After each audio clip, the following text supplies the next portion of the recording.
Okay, this is Daniel's game from last round at Doncaster. I'll just scroll through the opening pretty quickly. King's Indian. Off we go. Daniel was black. He says he tends to play kind of adventurously, which is something of an understatement.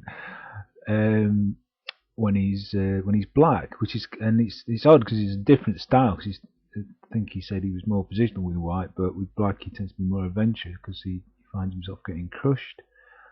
A5 secure at stopping B4, so the knight can go bump bump like that.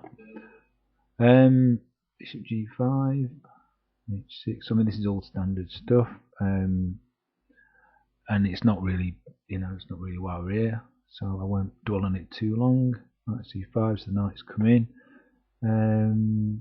Castles, D7,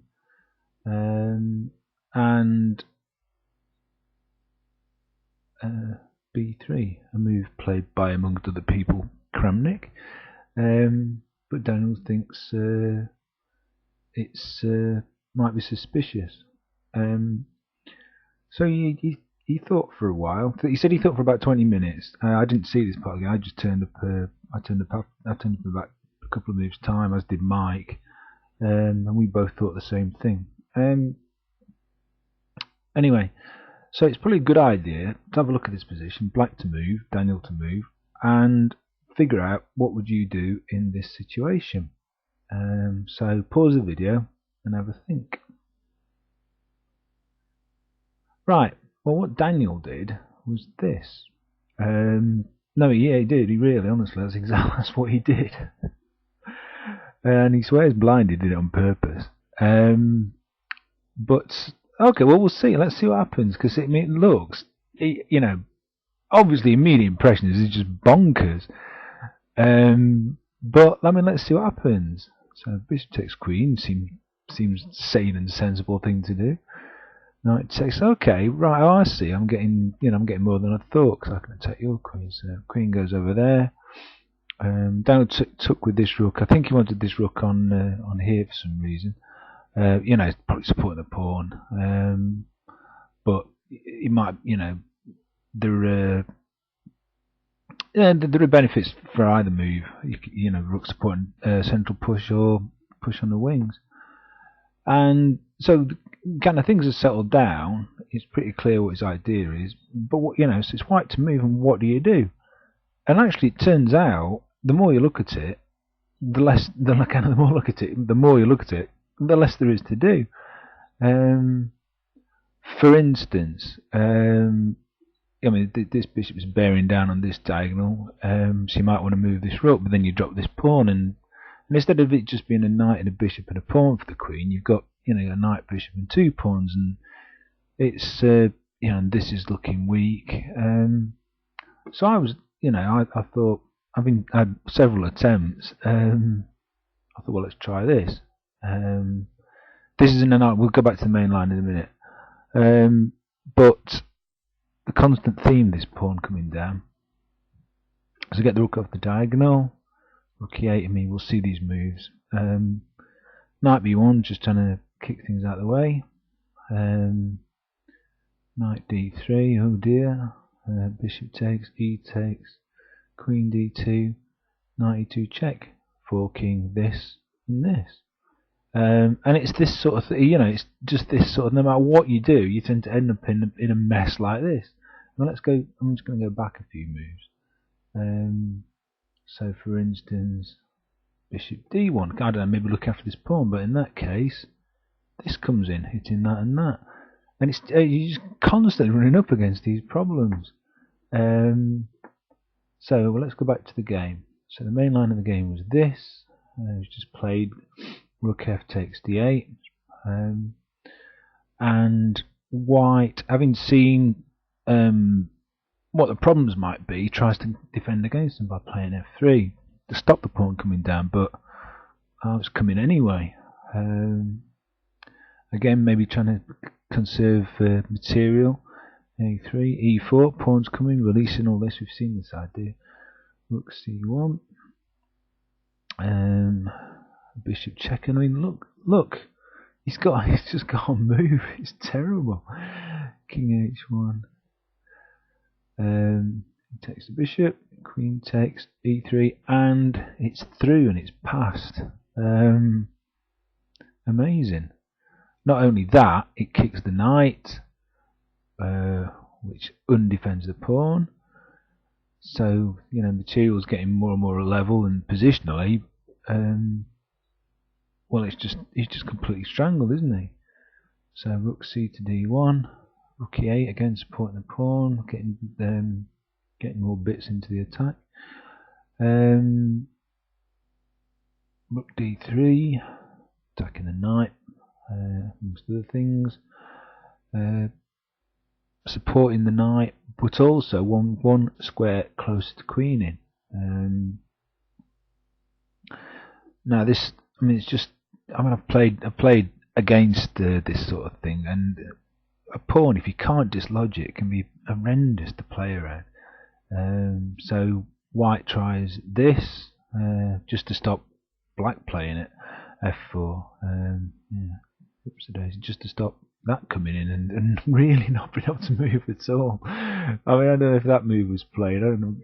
He's probably got almost nowhere to go with his queen and two rooks. So f4, bishop c5. Not quite sure. Daniel's dealer might annotate this game later. This hits the pawn, which is important in a minute. Maybe that's why he played it. Knight c3. What to do? And in comes the knight. Just look. Oh, it's just absolutely horrible. And I don't know, fed up with everything. At this point, white decides to give back something. But now this is, look at this.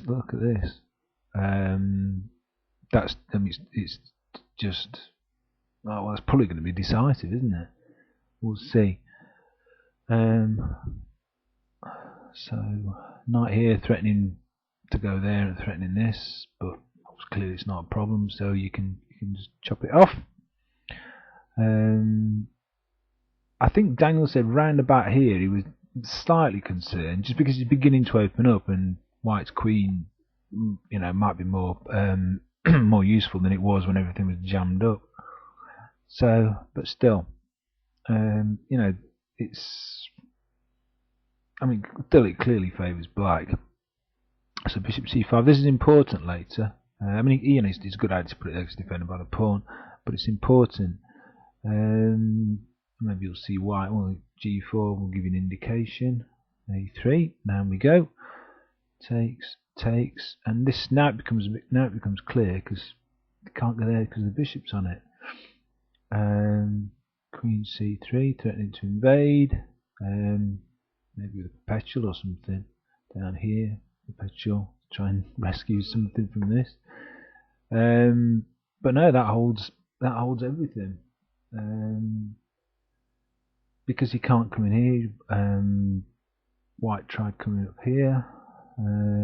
But again, rook f7. Again, just keeps hold of everything. In the event of a check here, king can just come to there, so he goes back. a2. Well, what are you going to do? So he goes rook a1, just kind of bewildered, I think, at the turn of events. I don't know, his eyes must have lit up when he got that kind of what he thought and what I thought and what Mike thought as well. I'm not going to take sole blame for all this. We just turned up and we thought he's just blundered his queen, he's tired. But no, he hadn't. And the way it's turned out, it was great, a great move. So right, rook g7, and there is actually a saving move here. Apparently, I'm not going to. I think it's wrong to I think it's wrong to include it. You see if you can find. Good luck finding it. I think Fritz finds a way out for white, if you can believe it. But like I say, good luck if you can find it. I'm not going to think it'd spoil it to to include it, because it's a practical game, as I keep saying, and he's been given so many problems. To be something of a miracle if he found a saving move here. Anyway, so he tried this, but this loses to this manoeuvre. Rook G1 check, Rook takes G1, Bishop takes G1, and obviously threatening to promote. So I think this is when he resigned at this point. And the finish is going to be we kind of block the pawn, and then you just attack the queen, take the bishop and queen anyway. So he'd seen all that coming and resigned. I mean, like I said, we all thought this was just a hideous blunder, but going back to the position, where is it? B3. Going back to the position, Daniel said he thought for about 20 minutes and decided to go for it. And all credit to him. I mean, this I think myself, Ian, we were all we were just like, and then his opponent as well. His opponent, who was with us after the game, said he couldn't believe it, but nothing works. It's entirely legitimate. And if I get chance, if I remember, I'll post a link to a game where somebody else plays this, and you might be surprised that you played it. Okay, so I mean, just a great game by Daniel, and you can play through it, try and refute it, but he's just got too much. So well played, Daniel.